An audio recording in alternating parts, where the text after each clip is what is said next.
So here's how we can allow microphone access on the iPad, but for the Roblox app specifically. So if it's your first time on a Foxtecc channel, most definitely become part of the community so you never miss anything important. So of course, when you are using the Roblox app or any app for that matter, whenever you get to a situation where microphone is needed, you're going to get a pop-up asking you if you want to allow it or not.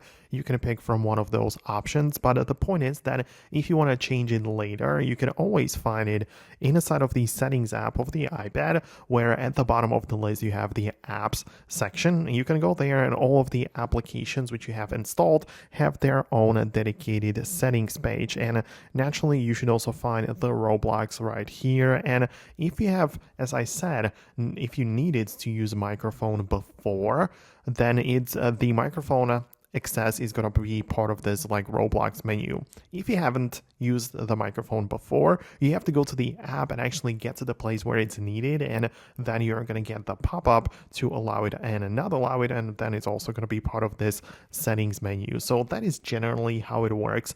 I really think that you should be able to find it. Let me know if there were some complications along the way. Perhaps I can make an updated video about it, but for now that's going to be about it. Thanks a lot for watching, and I hopefully get to see you later in the next videos as well.